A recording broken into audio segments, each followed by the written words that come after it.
Hi guys, it's Erica here. Today I'm going to show you how you can convert your overhead sprinkler riser to be a drip irrigation system. Now I'm not going to install the whole irrigation system today. I'm just going to show you how to do that conversion.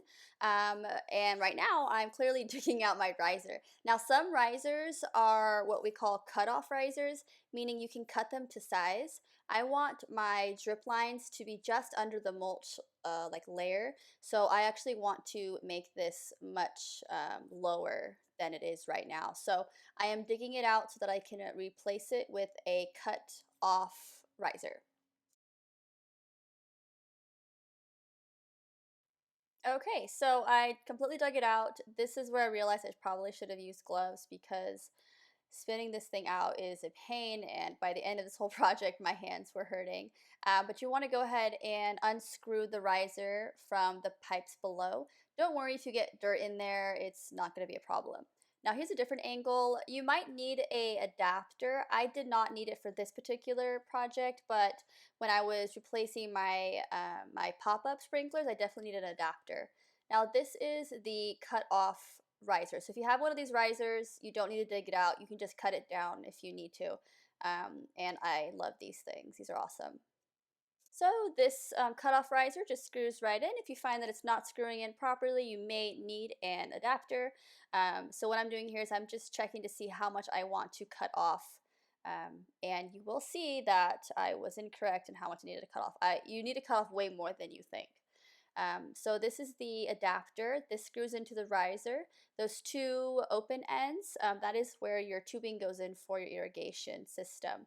So this just screws right in, and then your tubing just plugs in, and it takes a little while. You can see how high this is. This is way, way, way too high. So it took me a few tries to get it to the correct size. And at this point, my hands were killing me. I had to do this like 3 or 4 times. I finally got the pliers to help me out a little bit because my hands were going raw. So definitely wear gloves for sure. This is the tool I use to cut the risers. I purchased this thinking I wouldn't need it for many projects, and honestly, I've been using it for a bunch of stuff. One thing that I keep forgetting to do is to make sure that my cuts are straight. You don't want to have any kind of angle with these cuts because it's going to make it very hard to screw in. And I do have some issues screwing in the adapter because I just didn't pay enough attention to the cut. Dun, da, da, da. This is the last cut I had to make. Now I did have issues screwing this in because I didn't make the cut straight enough, but I figured it out. It was also very close to the concrete wall, so I kind of had to work around that.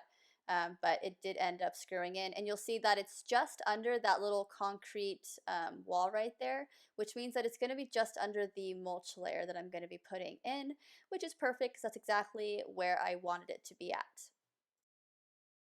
And there you go, that's it. Now you're ready to plug in your drip lines. I'm not going to show you how to do that here because that's a whole other thing, and honestly it was like so hot today and I couldn't take it anymore. And if you can see, there's crazy amount of ants and they're all over the place. If you like this video, go ahead and give it a thumbs up and subscribe if you want to see more like this, and stay tuned for part 2 of this video where I show you how to actually install the drip irrigation system. Thank you guys, and please let me know if there's any suggestions for this video. This is my very, very, very first tutorial video, so I'm definitely open to suggestions on how I can make better videos. Thanks guys!